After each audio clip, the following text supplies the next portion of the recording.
추천 한번 정중히 부탁드리면서 들어가 보겠습니다. 자, 화면에 두 가지 주제를 먼저 다뤄보고 GST라는 기업에 대한 개요도 공유 뒤에 붙여서 한번 해보겠습니다.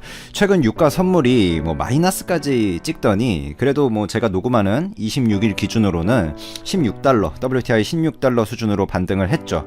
제 판단에 유가가 40달러 그 위까지 단번에 올라갈 것이라고는 이제 판단하지 않지만 그래도 이제 어느 정도 안정세를 가지고 점진적 상승 정도 하지 않을까 판단을 하고 있습니다. 우선 트럼프, 푸틴 이슈부터 언급하고 제 유가에 관한 뷰도 한번 짧게 뒤에 근거를 달아서 언급드려 보겠습니다. 도널드 트럼프 대통령과 블라디미르 푸틴 러시아 대통령이 이례적인 일이죠. 공동 성명을 냈습니다. 트럼프 대통령과 푸틴 대통령의 공동 명의로 미군과 소련군의 엘베강 망람, 즉 75주년을 기념하는 성명을 내고 Spirit of the 엘베, 그러니까 엘베의 정신이죠. 이 양국의 이견을 제쳐두고 신뢰를 쌓고 더 큰 대의 명분을 추구하기 위해 어떻게 협력할 수 있는지 보여줄 수 있는 사례다. 이런 보도들이 외신에서 쏟아지고 있어요. 엘베강 망람이 뭐냐면, 그러니까 2차 세계대전이 끝나기 직전일 거예요. 그러니까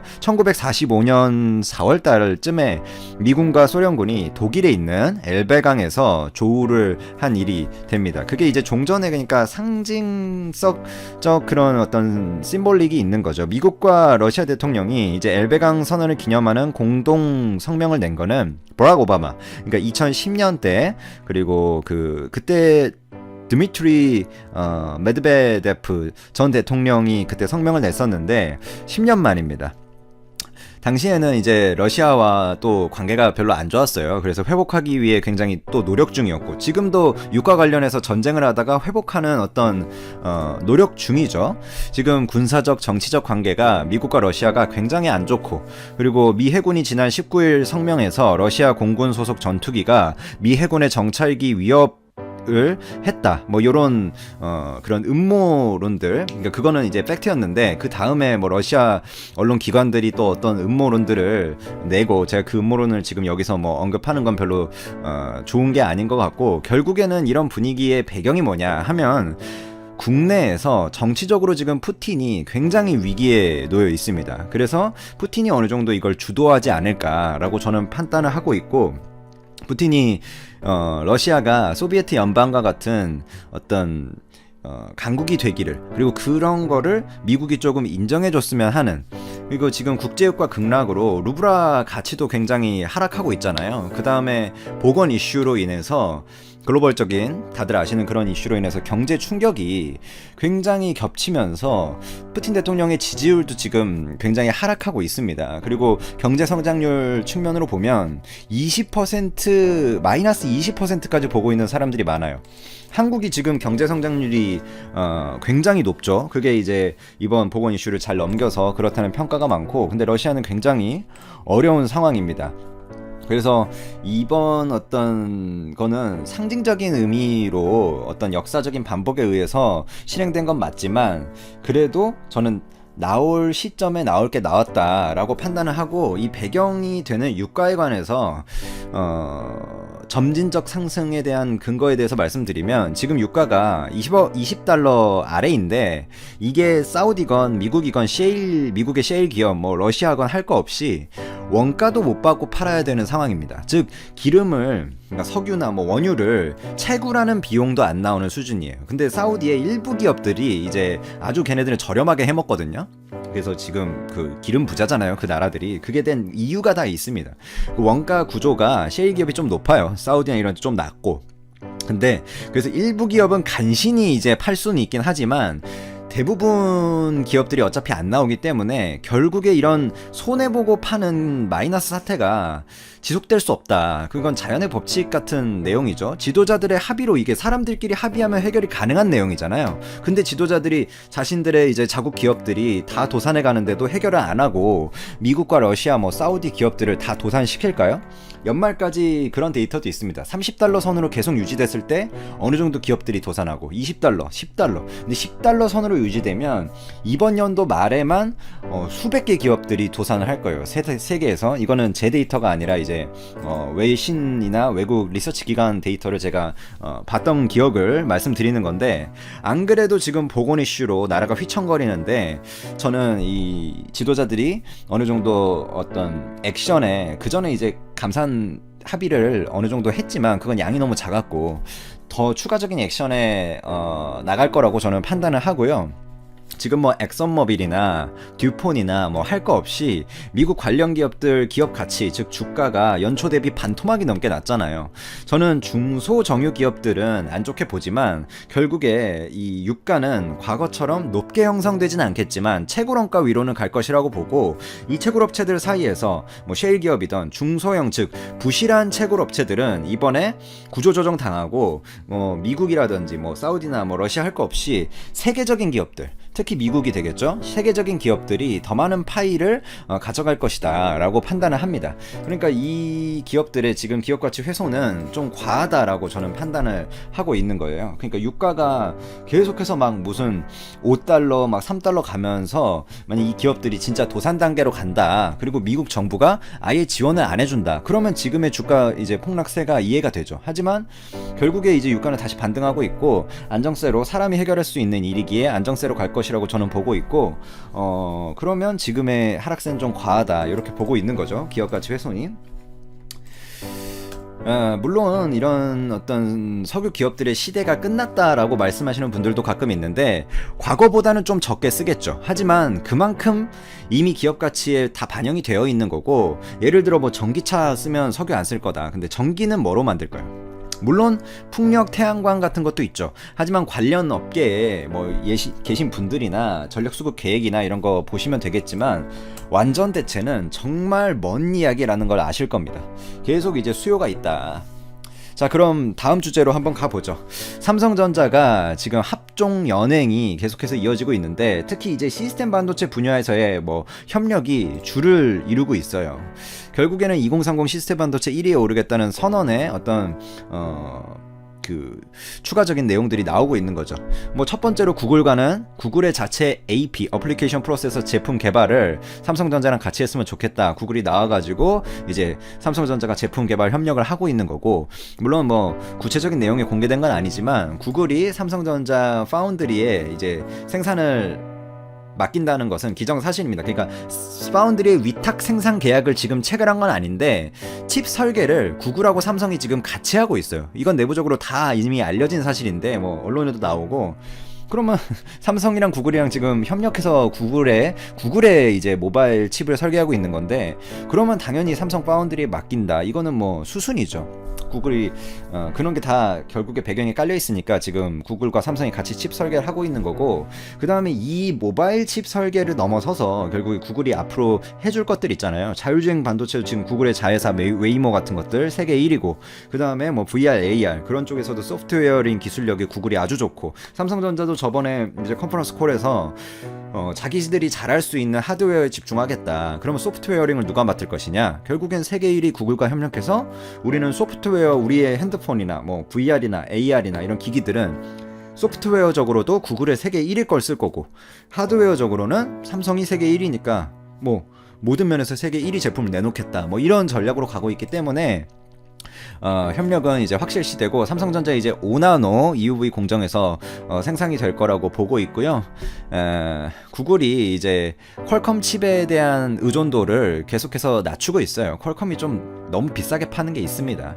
그런 와중에 삼성과 파트너십을 더욱 강화하고 있고, 이런 거는 뭐 아주 긍정적이다. 삼성전자가 뭐 구글하고만 협력하는 건 아니죠. 중국의 메이주라든지 뭐 비보라든지 이런 데랑도 협력을 하고 있고, 물론 퀄컴하고 왔다 갔다 하고 있지만 결국 계속해서 어떤 뭐 5G 토탈 솔루션 AP와 5G 모뎀을 통합한 엑시노스라든지 이런 것들 계속해서 확대를 해서 2018년에 삼성전자 AP 점유율이 12% 정도였는데 작년에는 14% 정도로 전체 글로벌에서 3위를 기록했죠.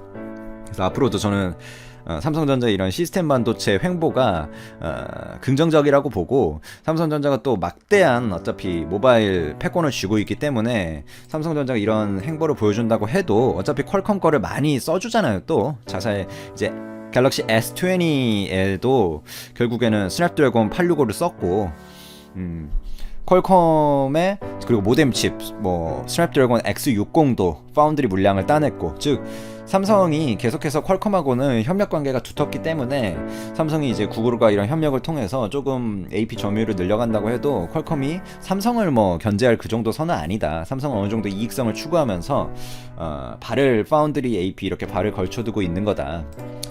삼성이 경쟁해야 될 건 결국에는 이제 TSMC인데 그 부분에 있어서는 조금 요즘 아쉬운 모습이 보여주고 있는데, 저는 점진적으로는 결국에 이제 나노대에서도 그렇고 결국에 동등한, 그리고 패널 레벨 패키지, 웨이퍼 레벨 패키지, 팬아웃 이런 것도 패키징 레벨에서도 기술력이 동등한 수준까지 올라왔다고 많은 분들이 판단하고 있기 때문에 긍정적으로 보고요. 이 부분 이외에도 다른 어떤 협력사들을 보게 되면 샤오미, 샤오미랑도 삼성전자가 저가폰에서 이미지 센서, 뭐 고가폰, 프리미엄 폰도 그렇고 협력을 하고 있죠. 그리고 뭐 LG전자의 LG 벨벳 이번에 나온 거, 삼성전자의 아이소셀 브라이트 GM2가 4800만 화소 거죠. 그리고 작년에 출시된 것도 LG V50S, 이것도 삼성전자 이미지 센서가 들어갔고, 그래서 소니가 지금 절반을 차지하고 있는데 올해는 삼성전자 그래도 소니를 넘어서지 못할 것 같은데 꽤나 가지 않을까. 중국이 세계 최초로 이번에 1억 5천만 화소 이미지 센서를 탑재한 스마트폰 출시하죠. 거기 삼성 거 이미지 센서 노나셀 9개 이제 셀 하나로 구동하는 거 그거 들어갑니다.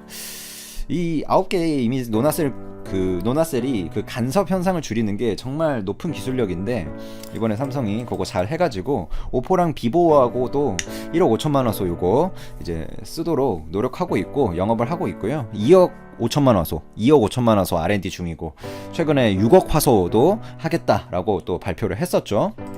삼성이 이미지 센서 쪽, 이쪽이 이제 자율주행차 되면서 지금도 이미지 센서가 어떤 카메라 등, 그러니까 스마트폰 프리미엄 폰들에 많이 들어가잖아요. 근데 결국에 최종적으로 폭발적인 수요가 나올 곳은 자율주행차입니다. 자율주행차 센서 쪽에 많이 들어갈 거고요. 다들 아시겠지만 그 사람인지 자전거인지 자동차인지 구별을 하는 건 결국에 이미지 센서가 기반이 돼야 되잖아요. 근데 그거를 세계에서 제일 잘하는 회사가 지금 기술력 면으로 삼성전자하고 소니예요. 일본의 소니와 삼성전자, 한국의 삼성전자. 근데 나노 기준으로는 삼성전자가, 화소수 기준으로는 삼성전자가 높은데 소니의 주장은 그거예요. 그러니까 화소수는 우리가 숫자가 낮지만 화소수가 중요한 게 아니다. 그 렌즈의 크기, 즉 수광이 중요하다. 이런 것들을 두고 서로 논란이 많은데, 이건 뭐가 답이라기보다는 기술자들마다 이야기가 다른 부분이라서 둘 다 결국에 갖추는 밸런스가 있게 가는 회사가 잘하는 거거든요. 그래가지고 그거는 뭐 구독자분들의 일단 직접 또 써보면 판단이 되니까 그렇게 맡겨두도록 하고, 어쨌든 삼성이 계속해서 소니를 따라잡고 있다, 이렇게 보시면 될 것 같고요.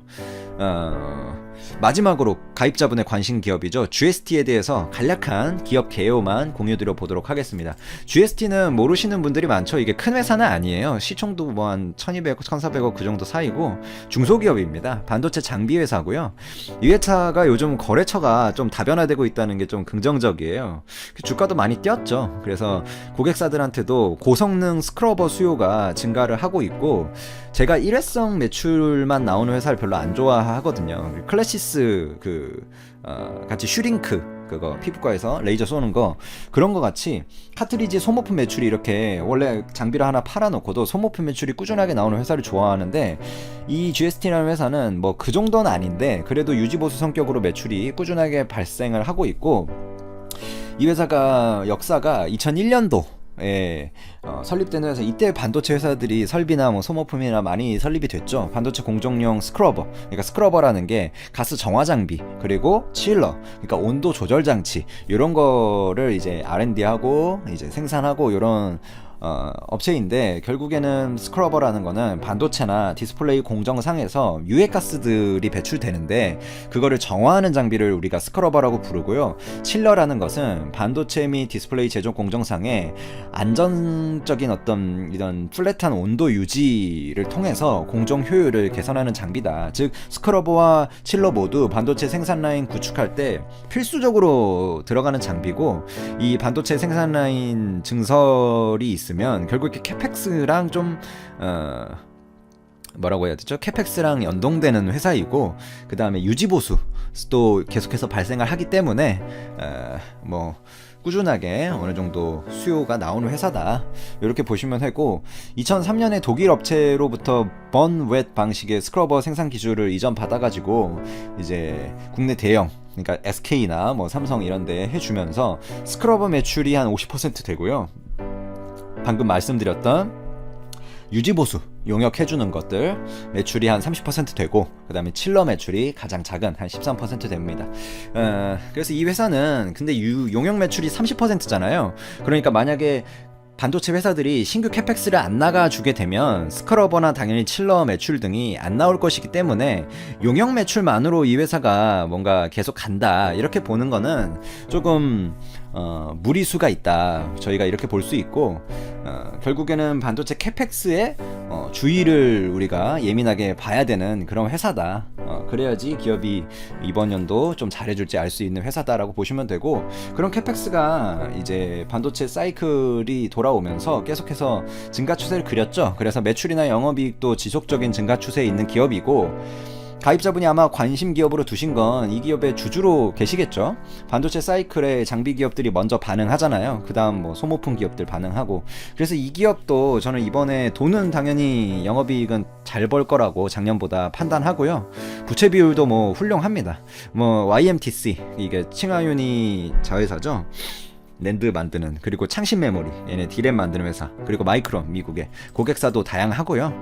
그럼 이 정도 들으셨으면 이제 이런 생각이 들잖아요. 와, 이 회사는 끝없이 오를 거다, 뭐 예를 들어 주가 같은 게. 근데 절대 그렇지 않습니다. 뭐 주식은 결국에 이제 프라이스 어닝 레이쇼를 봐야 되잖아요. 돈 버는 거 대비 이제 만약에 시총이 뭐 너무 많이 높아져 있으면 이제 계속 오르지 못하니까. 그럼 이 회사에 대해서 결국에 키포인트는 뭘까? 이 회사는 계속해서, 그러니까 만약에 주가가 계속 오르려면 계속해서 돈을 지속적으로 이익을 상승하는 회사는 계속해서 올라요. 뭐 LG 생활건강 같이 그런 회사들 보면 알 수가 있죠. 삼성전자도 사이클을 타지만 계속해서 오르는 거는 계속해서 더 많은 돈을 벌기 때문입니다. 근데 장비 회사라는 거는 사이클을 많이 타기 때문에 그럴 수는 없어요. 단지 지금 반도체 사이클 초입에 있기 때문에 이 회사 일정 기간 동안은 긍정적으로 봅니다. 실제로 이미 많이 올랐고, 주요 포인트는 그럼 뭐냐? 그러면 국내 사이클도 사이클이지만 중국 고객사들의 물량이 저는 키포인트라고 봅니다. 성장세에 닥쳐라 정치입니다.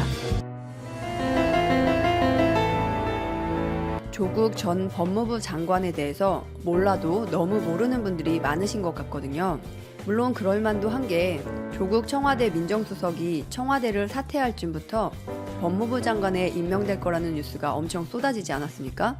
그러면서 또 조국은 안 된다, 조국은 범죄자다 라면서 아침부터 저녁까지 우리나라 언론들이 얼마나 물고 뜯고 난리를 쳤습니까? 그러다가 또 조국이라는 사람이 산호맹 사건과 연루됐다, 국가 전복을 꿈꿨었다, 이런 비난을 퍼붓더니 오히려 산호맹 출신 백태웅 씨를 자유한국당 전신이었던 새누리당이 영입하려고 했었던 게 알려지니까 그제서야 산호맹 얘기는 쏙 들어가 버리지 않았습니까? 그리고 또 이명박 정부에서 산호맹 출신들을 다 사면 복권시켰다는 말까지 나오니 갑자기 언론에서도 산호맹 얘기가 쏙 들어가 버렸죠. 그런데 또 웅동학원이니 동양대 표창장이니 부산대 의전원이니 조지 워싱턴대니 그렇게 아침부터 저녁까지 TV만 틀면 그 한 가족을 얼마나 공격을 해댔나요? 하지만 그래도 다행스러운 점이 있다면 우리 깨어있는 시민들은 인터넷 시대, 뉴미디어 시대, 세계에서 잘 나가는 IT 회사 총수들도 한국인들의 창의력이나 인터넷 활용 능력을 인정해주는 나라잖아요. 그러니까 우리 깨어있는 시민들은 인터넷을 뒤지고 뒤져서 직접 검색해서 팩트를 찾아보고 뭔가 하나라도 알아보고, 아, 조국은 깨끗한 사람이구나, 언론이 나쁜 놈들이구나. 근데 좀 흠이 하나 있는 게 청문회장에서 조국 전 장관이 말했던 가정을 잘 돌보지 않았다는 거, 자식들이 어떤 대학을 지원하는지, 언제 장학금을 받았었는지 그런 것도 모를 만큼 가족들한테는 잘 신경 쓰던 아빠가 아니었구나. 한마디로 말하자면 조국이라는 사람은 가정을 잘 돌보지 않은 사람이구나. 이런 우스갯소리까지 나올 정도로 우리 국민들은 알 거 다 알아버렸다는 거예요. 그러니까 조국이라는 사람은 흠이라는 게 있다면 청문회에서 했던 말 그대로 가정에는 신경 안 쓰고 사법개혁이나 검찰개혁 같은 것만 신경 썼던 학자 중에 학자였다는 거죠. 어쨌든 이번 주에 조국 전 장관 부인 정경심 교수의 재판이 있었는데요. 이번 재판이 끝나고 인터넷에는 조민양이 인턴 활동을 제대로 안 했다, 허드렛 일만 했었다, 그리고 또 정경심 교수와 서울대 동기인 체험학습을 담당했던 교수가 의전원 입시를 앞두고 거짓말 리허설을 했었다. 참, 이런 식의 기사들만 쏟아지고 있는 상황 아닙니까? 하지만 정경심 교수 딸 조민양은요, 인턴 활동은 하기는 했었다. 이게 중요한 사실이잖아요. 그리고 조민양이 했었던 일이 뭐냐 하면 좀 구체적으로 설명을 드리면 조민양이 체험학습에 참여를 했었던 일은 배양이라고 하거든요. 참고로 이 배양이라는 건 실험실에서 흔히 컬처라고 부르는데 박테리아 같은 걸 배양하면 백테리얼 셀 컬처, 그리고 병원에서 흔히 하는 혈액 배양은 블러드 컬처, 그리고 조직 배양하는 일은 티슈 컬처, 이렇게 부르는데, 즉 이런 배양이라는 건 모든 실험에서 사용하는 기초 중에 기초, 그리고 아무리 아이디어가 뛰어나도 기본적으로 세포라는 게 없으면 실험이라는 걸 할 수가 없는 상황이니까 절대 조민양이 했었던 일은 허드렛 일 같은 게 아니라는 겁니다. 그냥 실험실 청소하고 화장실 청소하고 실험기구 닦고 그런 식의 허드렛 일은 아니라는 거예요. 그리고 막말로 말해서 새파란 고등학생이 무슨 교수나 대학원생들이 하는 일을 해야 되는 겁니까? 말이 인턴 활동이지 그냥 심부름이잖아, 심부름. 그리고 고등학생들이 체험활동이나 현장 실습 나갔다가 사망하는 일들이 있었잖아요. 아니, 그런 사고가 생겼을 때는 왜 어린 고등학생한테 어려운 일을 시키냐, 왜 도와주는 사람이 없냐, 이렇게 언론에서 아주 엄청 쏟아내더니 정경심 교수 딸한테는 무슨 교수나 대학원생이 하는 일을 안 했다고, 그냥 허드렛 일만 했다. 참, 이러니까 우리나라 언론 심각해도 보통 심각한 게 아니잖아. 아니, 체험학습 나갔다가 사고라도 나면 기자들이 책임질 것도 아닌데 이렇게 아다르고 어다르면 되겠습니까? 조민양이 참여했던 실험이라는 건 그냥 고등학생이 할 수 있는 실험 같은 게 아니거든요. 더구나 이런 실험의 주된 핵심은 고등학생이 할 수는 있지만 뭐 위에서 시키면 하는 거니까. 하지만 아이디어는 고등학생이 낼 수 없겠죠. 그러니까 대학원생들도 교수의 아이디어로 실험을 하기는 하지만 논문을 쓰는 데는 제1저자를 하면 안 되는 거예요. 어쨌든 조민 씨가 했던 일들 중에 하나는 이제는 뭐 모든 국민들이 익숙해진 PCR 결과, 한마디로 말해 유전자 검사라는 건데, 이런 거는 정해져 있는 프로토콜대로 이것저것 섞어서 기계에 넣으면 기계가 다 해주는 일이거든요. 그렇게 어려운 일은 아닙니다. 어찌됐든 이번 주에 있었던 공판의 쟁점은 검찰 공소장에 나와 있는 조민양의 공주대 허위 인턴, 논문 초록의 허위 등재와 관련된 이슈였는데요. 참, 근데 웃기는 게 뭐냐면 공판이 다 끝나지도 않은 상황에 기사들이 이미 쏟아져 나왔다는 것이죠. 그러니까 즉 오전에 있었던 검찰 측 신문만 듣고서 돌아간 기자들이 쓰지 않았겠습니까? 그렇게 변호인 신문은 들어보지도 않고 돌아가서는 책상 앞에 앉아서 조민 논문 기여 안 해, 허드렛 일만 했다, 이런 식의 타이틀을 달아서 기사 뿌렸겠죠. 물론 공주대 논문엔 조민양 이름이 들어가지 않은 건 맞습니다. 그것은 아주 당연한 일인 게 조민양이 논문을 쓰는데 기여하진 않았거든요. 그러니까 인터넷 기사만 보다가 착각을 하는 분들이 많으신데 조민양의 이름이 등재된 것은 논문 초록입니다. 논문 초록? 아니, 언론 고시에 합격했을 만큼 머리도 좋은 기자들이 논문 초록이랑 정식 논문이 다르다는 것을 몰라서 그러는지 조민 논문 기여 안 해, 이렇게 기사를 쓰면 국민들의 눈을 가려서 개돼지로 만드는 것밖에 안 되는 일이잖아. 참고로 논문 초록이라는 게 뭐냐 하면 한마디로 말해서 논문 요약본입니다. 논문 요약본. 그러니까 요약본만 보고서 논문을 다 읽어볼지 말지 고민하는 사람들을 위해 쓰는 거거든요. 즉 논문 초록은 정식 논문이 아니라 여기에 조금이라도 기여한 사람들 이름을 다 넣어주는 게 관례라고 하거든요. 그래서 공주대 교수는 이 논문 초록에다 연구 샘플을 구해다 준 어민들의 이름까지 올렸다고 하는데요. 그러니까 검사들이 주장하는 대로 실험실 재료를 배양하거나 생장 일지를 기록하는 것 같은 허드렛 일을 했어도 논문 초록에 조민양 이름이 올라가는 건 전혀 이상한 일이 아니라는 거예요. 그리고 언론에서는 허드렛 일이라고 하지만 아까도 말씀드린 대로 조민양이 했었던 일은 실험실 청소나 화장실 청소 같은 그런 심부름이 아니라 모든 실험에서 사용되는 기초 중에 기초. 기본이 잘못되면 다 엉망되는 거 아닙니까? 그러니까 조민양이 했던 배양이라는 건 허드렛 일이라고 하기에는 안 맞는다는 것이죠. 그리고 검찰에 주장하는 공소장의 핵심 내용은 정경심 교수와 조민양, 그리고 공주대 교수가 언제 만나서 무엇을 부탁했고 실제로는 어떻게 진행됐는지에 대한 내용이거든요. 그러니까 검찰에서는 조국 전 장관의 부인 정경심 교수가 2008년도에 딸 조민양을 일본에서 열리는 국제학회에 보내고 싶어서 인턴 활동도 안 하고 논문 초록에다 이름을 올린 뒤 뒤늦게 실험실에서 인턴을 했으니 허위라는 주장이거든요. 하지만 이런 주장이 기자들이 다 돌아가고 난 후에 변호인 신문 때 다 뒤집어졌다는 거 아닙니까? 일단 뒤집어진 내용이 뭐냐면 검찰이 쓴 공소장에는 정경심 교수가 공주대 교수한테 2008년 국제학회에 조민을 참석하게 해달라고 부탁했다고 나와 있거든요.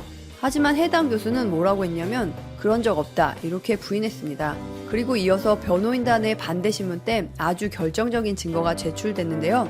이미 2004년부터 정경심 교수와 공주대 교수가 서로 이메일로 연락을 시작했다는 내용들이 나왔는데 이 이메일들에 뭐라고 써있냐면 2007년에 이미 조민양은 금강에 가서 녹조에 대한 설명을 들었다.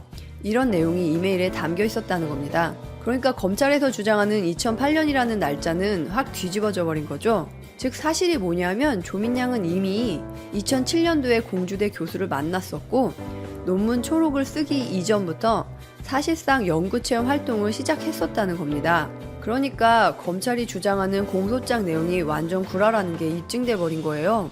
그리고 또 다른 이메일에는 조민양이 구피나 선인장, 장미 등을 키우며 매달 공주대 교수에게 식물 생장 일기와 영문판 책들을 읽고 독후감까지 꼬박꼬박 보냈다는 내용까지 담겨 있는데 그러니까 정경심 교수 딸 조민양은 보통 TV 보던 사람들이 생각과는 달리 대단히 성실했던 학생이라는 거 아닙니까? 그렇게 검찰 공소장 내용이 다 깨져버리니까 검찰에서는 또 증인을 향해 윽박을 지르다가 판사한테 주의를 받기도 했고 심지어 검찰에서 조사받을 땐 실험실에서 허드렛 일을 했었다고 했으면 인턴 확인서에는 왜 허드렛 일이라고 안 썼냐 그러니까 다 허위다 라면서 황당한 주장을 했는데 아니 일반 회사 같은 곳에서 인턴을 채용해서 간단한 문서 작업이나 자료 조사 심지어 작은 회사들 같으면 사무실 청소나 화장실 청소 같은 것도 시키는 거 아닙니까?